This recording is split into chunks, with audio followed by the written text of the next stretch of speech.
love nonetheless.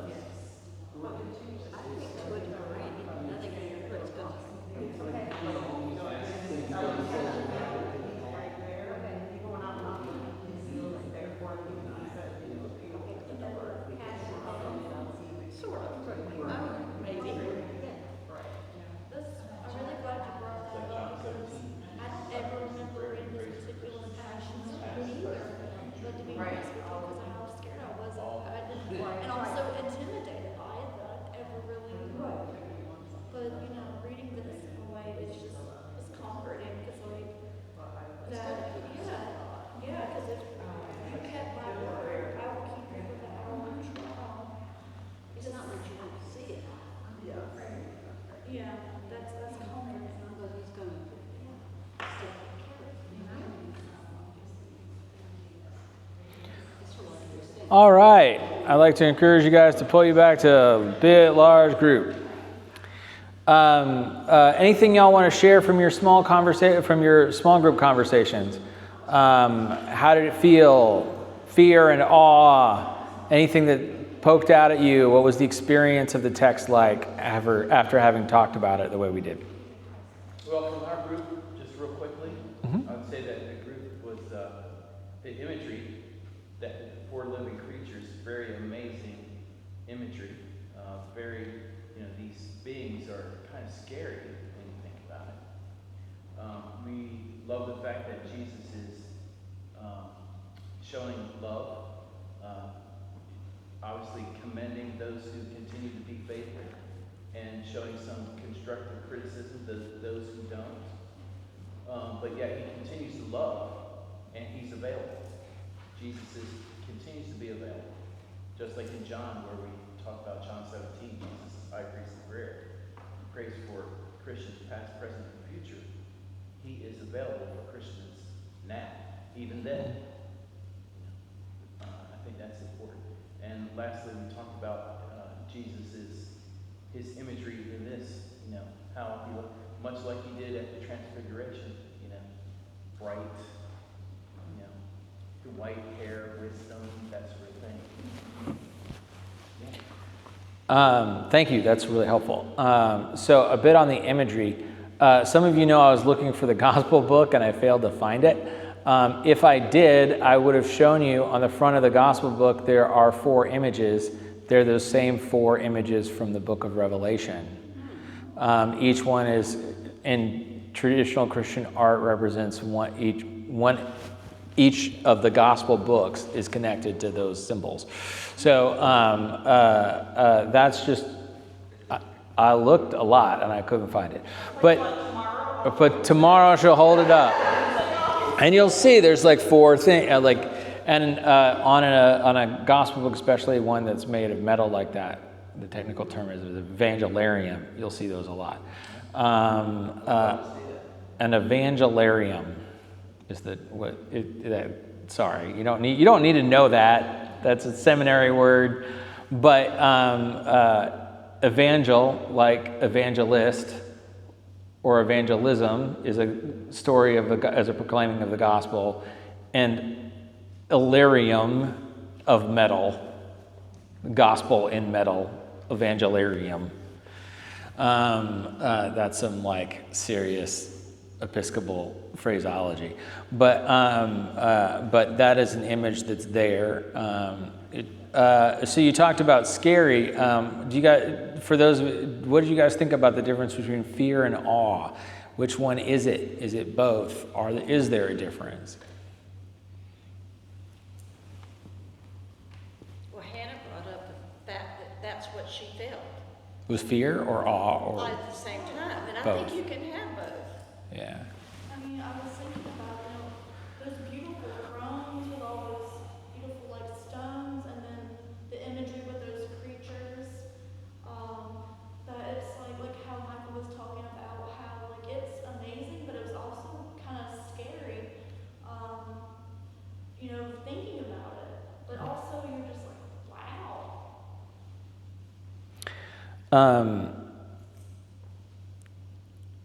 Just to try to put, I'm not sure how to make this point, so if I make it in a bizarre way, please forgive me.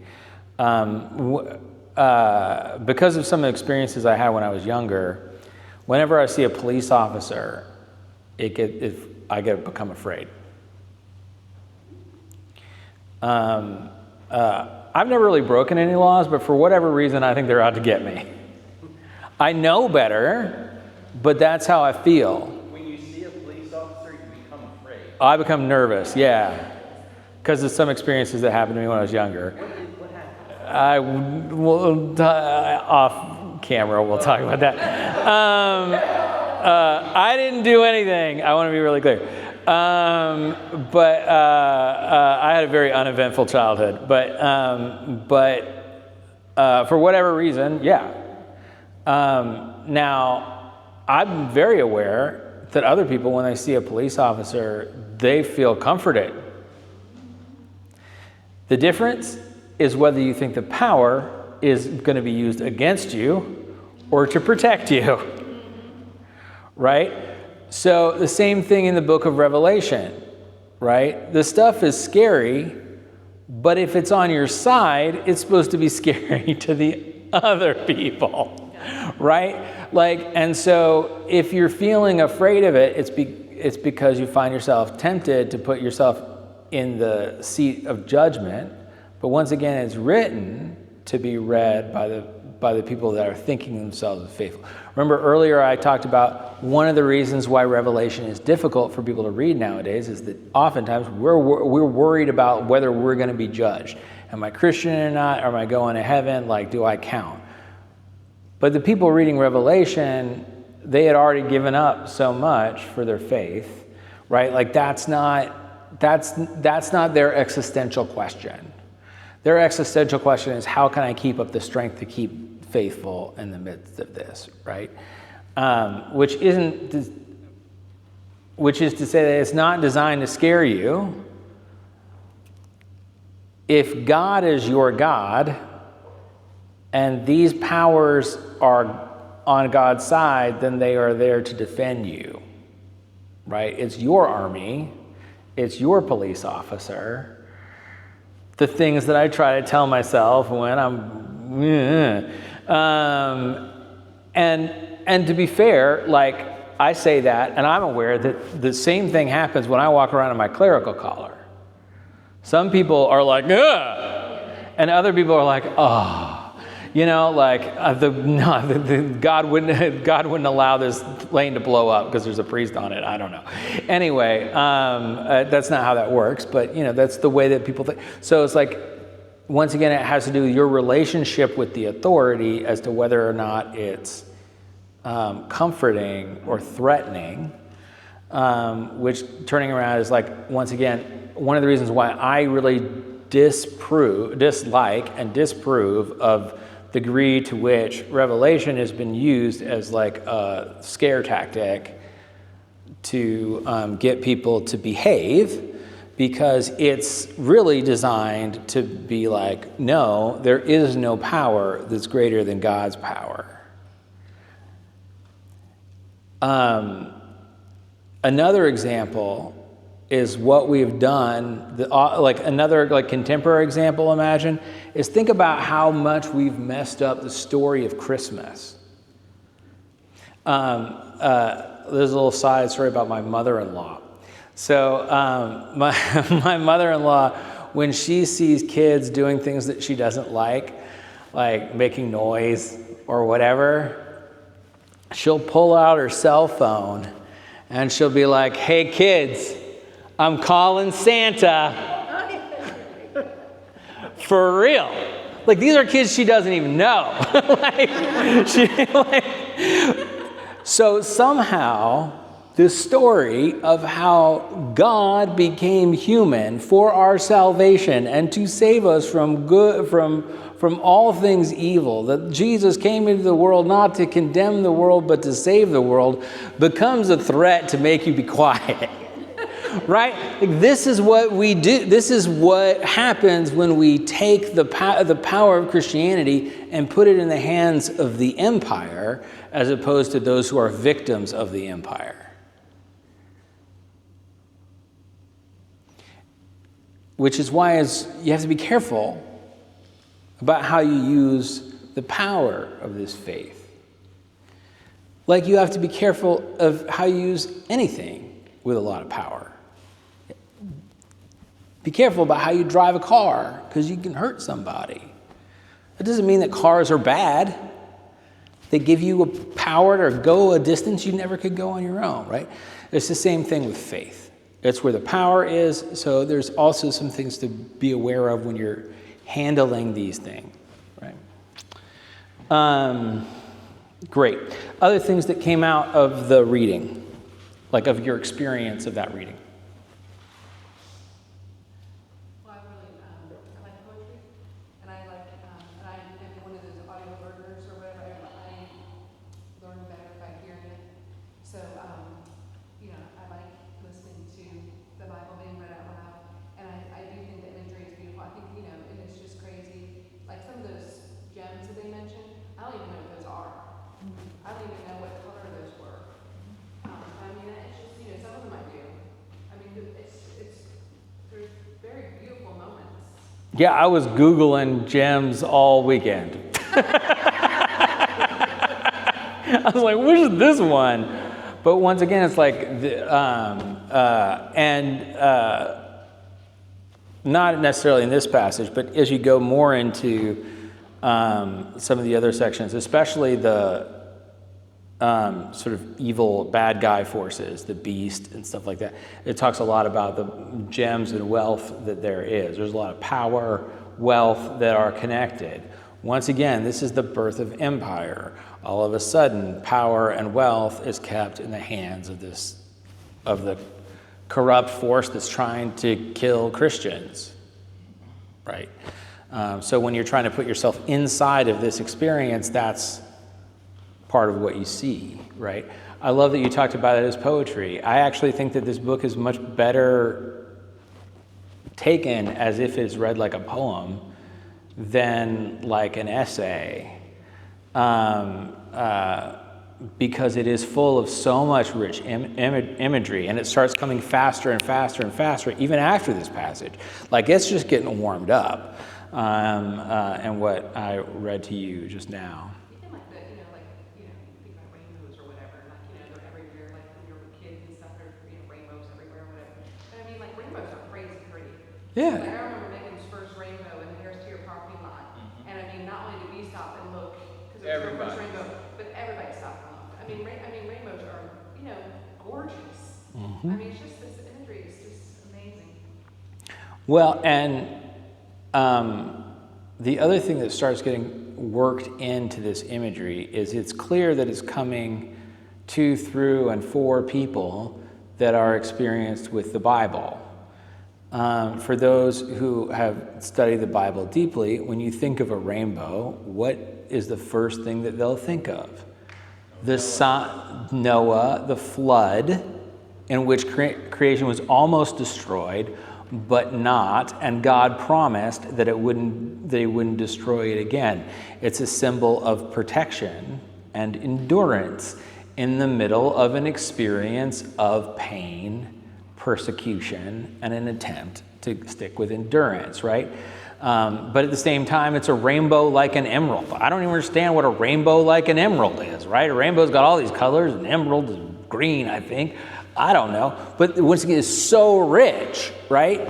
But I think it's designed, but once again, it's designed to be read and heard, and so the impact on your soul, I think, is the point of the passage, not the figuring out exactly how many eyes the thing has, because there's a lot of eyes going on, but why? Because they're being seen. And what are Christians not in the year 90? Seen. In their society, in whatever, but God sees them, cares about them, and is protecting them with a kind of power that is greater, which means you don't use your power, you trust God to use God's power. I remember growing up, I don't even remember how, but I had heard this line that was quoted, and I hear it still in my head in like this angry voice. Vengeance is mine, saith the Lord. And I'll tell you, when I heard that as a kid, all I heard was vengeance and mad. But what's the point? Vengeance is not yours. It's God's, right? Like in the book of Romans, Paul's actually really direct about this because he's dealing with the same people in Rome. These are the same people that killed him, right? He says,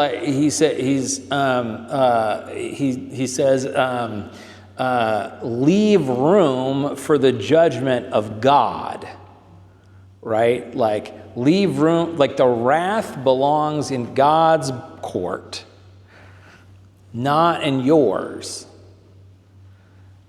Because are you going to feel wrathful feelings? Well, when someone's burning your best friend in front of your face, probably, right? But the spiritual wisdom is not to overcome evil with evil, but to overcome evil with good, and to let God be God, and you remain faithful to your calling. That is what's truly radical. And what's crazy is that they did it, and that's why Christianity survived. Because it's the opposite of the thoughts of the world. Then and now, right?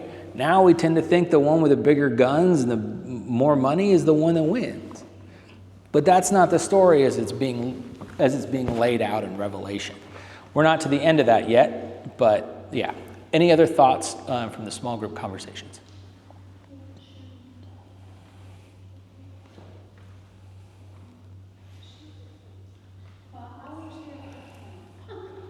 You're going to share for Kim?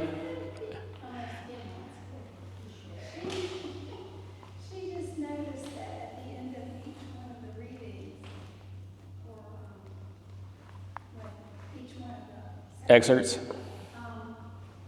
that there was always love, God's there. God's there. It's like all this stuff, and then God's really there for you, loves you. Almost like that's the point of the readings, right? Yes, because once again, God is there for you. You can endure. You're being taken for it. Something bigger is going on than what you can understand, even though what you can understand might be awful. And it is awful. Like these Christians are experiencing something someone cuts me off in traffic and it stretches my faith. These people are going through a whole other world, right? And it takes God's reassurance and power and connection, right, to stay focused on that. And that's part of what this book is doing. Not just saying, but doing in the experience of the hearing, if that makes sense. I wanted to point out, once again, we talked about the rainbow. Jezebel is a character from previously in the Bible who's sort of a famous idolater and persecutor of the genuine faith. There is a lot of use of sexual imagery, especially in the section around that. And in other places too. You might have heard of there's the Whore of Babylon, stuff like that. A lot of times people respond negatively to that because, once again, sexuality is a way in which the gospel has often been, weaponized. I just want to point out that there is language, it's not actually coded language, but there are metaphorical language that goes throughout the whole Bible that is informing the way that these Christians communicate and understand. One of the biggest themes in the Bible is that God, this is kind of okay, so this is a little difficult to explain to contemporary Christians, but in biblical times, especially Old Testament biblical times, monogamy was not the standard. way that households were organized. You often had a husband who would have several wives. The wives owed exclusive loyalty to the husband. The husband does not owe exclusive loyalty to the wives. I do not advocate this way of organizing your households.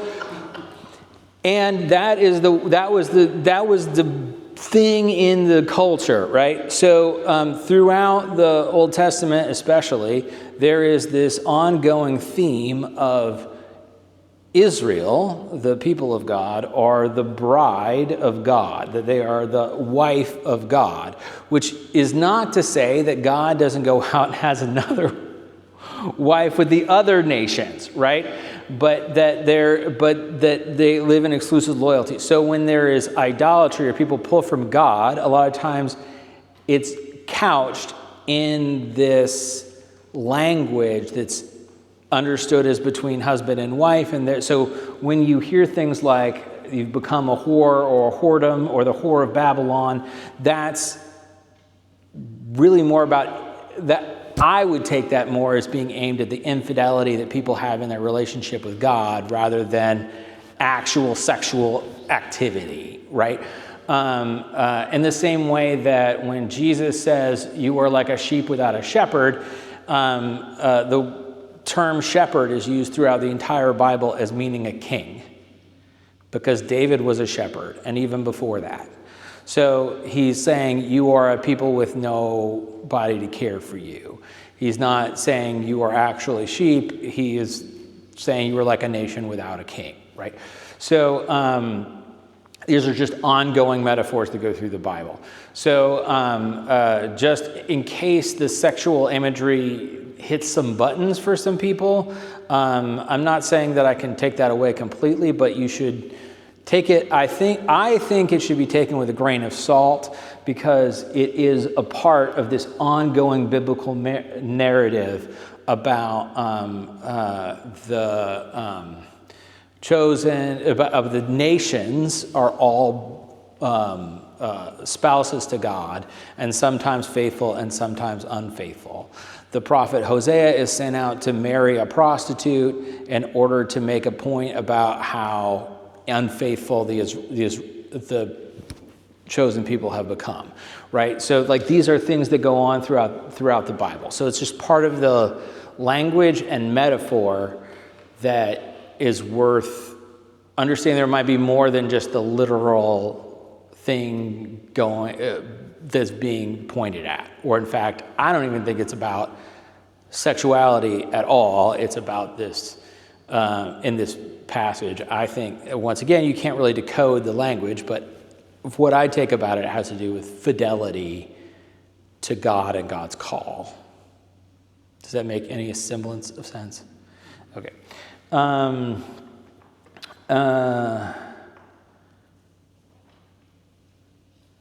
Great. And then we talked about some things that are compelling to the group. I'm going to go real quick through the next section. There is the next sections being chapters 6 through 20. And I said I'm going to go real quick, and I'm going to go real quick. So, like I said, it's this act, and I encourage you to read it out loud, to listen to recordings of it, to, and see the same way that we did with the first chapters, like how is this affecting you? But it is bang, bang, bang, bang, bang action, right? Like things happen, another thing happens. I talked about the whore of Babylon. I want to just point out, Babylon is a heavy word for people who know their Bible well. Babylon was the capital of Babylonia when it was in existence, which wasn't true in the first century. But long before that, 500, somewhere in there, Babylonia was the big country, the big bully in town. And in fact, they took over Israel and they took over Judah, and the Jewish people were taken into captivity in the capital city of Babylon. It is there, in the capital city of Babylon, that the elite people of the Jewish people compiled and wrote most of the Bible. So in history, it was in this time that they were facing extreme persecution, that they sat down and they were like, we need to get our stories together, because they knew they would get lost otherwise.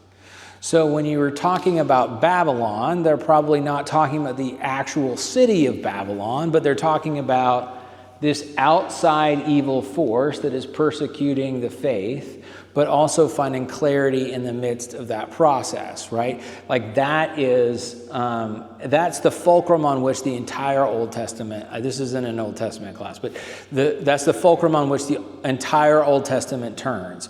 So whether you're a first century Christian and you look and you're like, oh, this is the Babylon of today is Rome, or whether you're a Christian today and you're like, whatever evils there is that corrupt and destroy the people of God in the world, right? Like that's what is being poked at when they use the word Babylon. And in the same way, when you talked about the horror language, which is inflammatory, right? But in the same way, it talks about the infidelity in the relationship with God. Once again, there is all kinds of you got the 4 horsemen of the apocalypse. There is violence. 1/3 of the people die, but it's all at the hands of the powers, not at the hands of the faithful, right? So once again, it's like in terms of like where you're putting yourself in the story, I think matters. There is language about 12,000 people from each of the tribes of Israel being brought into salvation. Some biblical interpreters, I think, unfortunately, have used that to make an argument for a quota of the number of souls that are in heaven. That doesn't seem consistent with the way that the Bible uses numbers, which is largely representative. It's not 12,036. It's 12,000, which is a lot of people. And once again, it's like this is designed to be like that's a lot of people.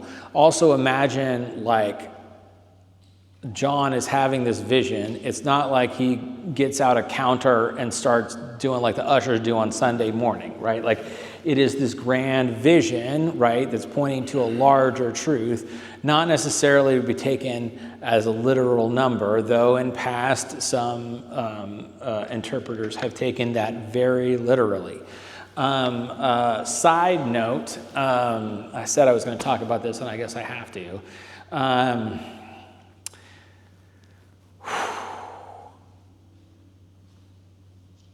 If you go through this passage, you will realize that there is never a time in which the righteous are drawn up into heaven and other people are left behind.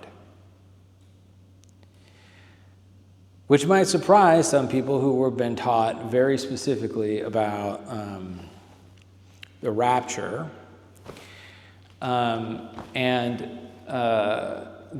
Beliefs around the rapture, I think, reflect a real failure of people like me and our ability to teach the faith. The rapture is a teaching that that in my experience, most Christians believe they're supposed to believe. But actually, it is a very small minority of Christians and Christian leaders that hold on to that position. In order to get to the doctrine of the rapture, you have to take in a lot of assumptions about the literalness of Scripture, or the way people read, the way things are read together in a very specific way. It's kind of a tangled mess to get to the end of it, to be quite honest. To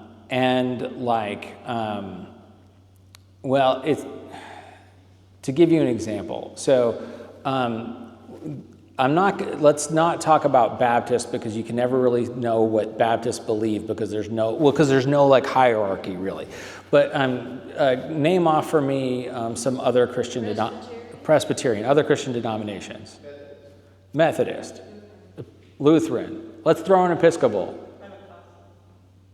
Pentecostal doesn't really have a central organization, so I'm going to put that to the side for now. But that is a grouping, right?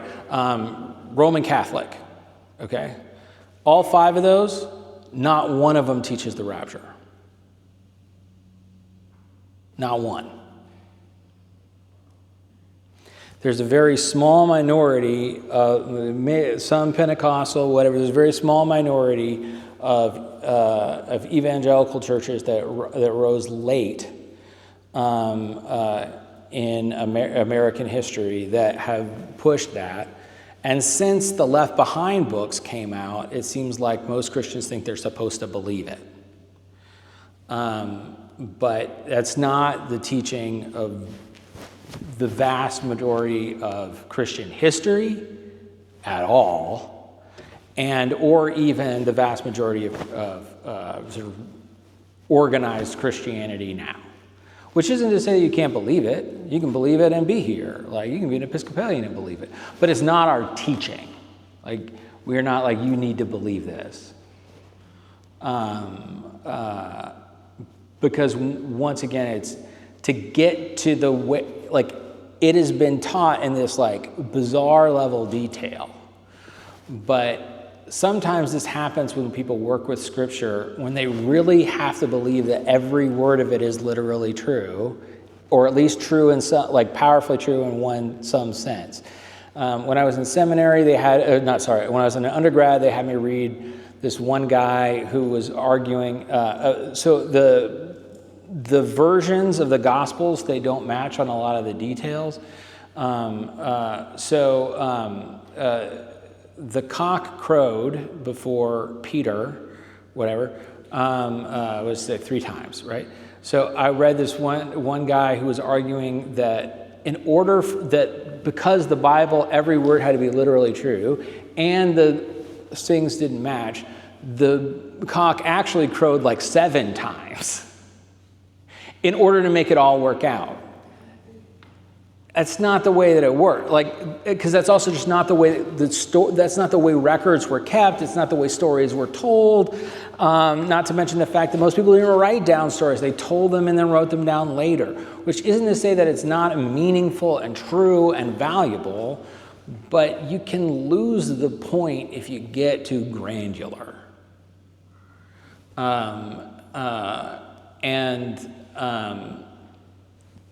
Just be aware that when people start talking about the rapture, that to get there, you have to get very granular. Even though it's presented often like it's a consensus. Though, once again, a lot of the things about the end of the world are mysterious, and the Bible says things, but for what reason? From my perspective, it's to get us back to the seeing the sort of like ultimate end game. I hope that's not overly shocking for anybody, and if people want to talk about it more afterwards, I'd be more than happy to do that. But I just felt like I had to name it because, once again, it's not the consensus that many people think that it is among Christian leaders. Okay. So once again, throughout the Revelation, we've got seals that are opened. Seals are like on a piece of paper. There's a little like wax and blah blah blah. So it is opened, and it's sealed with the signet of a king, right? So that's when the seals are open, that it makes the statement powerful. So when it talks about the sealing, opening it, that's what happens. In the same way that when the President of the United States signs a bill, they've got a stamp, right? Or bishop signs an ordination certificate. They have a ring that they make a sign in the wax. I once asked a bishop what the biggest surprise is of being bishop, and he said, the first thing they told me I had to do was lick the ring. Because otherwise the wax sticks to it. So anyway, but when he talks about seals, it's talking about like opening up these commandments, even if you will. There's a pregnant woman on top of a serpent who gives birth to a child. That child is robbed of their destiny to be the king. It almost seems like a mini gospel story, right, with Mary kind of giving birth to God's king. And then war breaks out in heaven. Not just on earth, but in heaven war breaks out, right? So once again, it's this change. Things are so broken that it goes everywhere, right? That everything is, and in fact, ultimately in the book of Revelation, we'll have a new heaven and a new earth. The angel Michael defeats a dragon that fights in heaven. Then the dragon comes and fights on earth. Remember I talked about action movies and you can't follow its plot? This is what I'm getting at, right? Like it sort of jumps around back and forth with these powerful and beautiful language.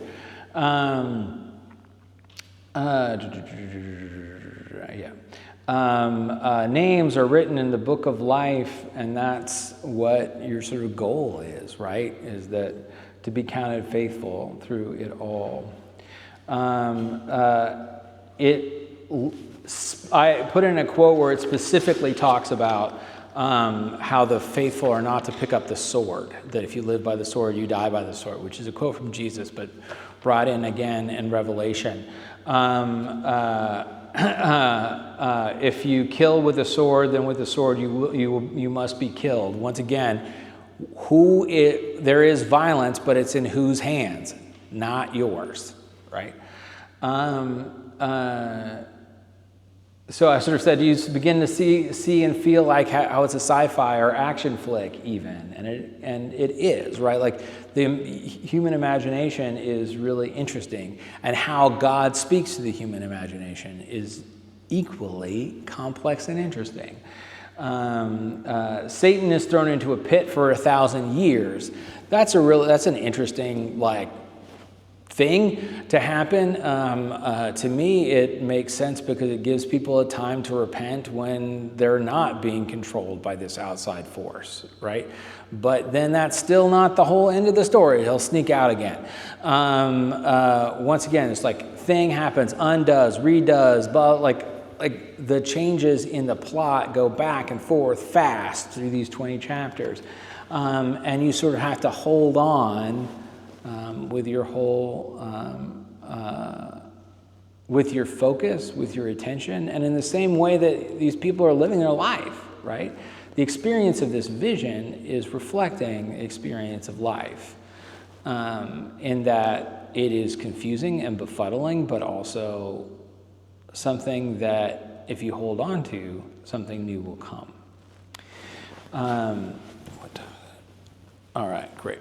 It's 11:30. I want to give you 5 minutes before we take the last dash towards the end. So why don't you guys go ahead and take a break, chat if you like, and I'll see you back at 11:35.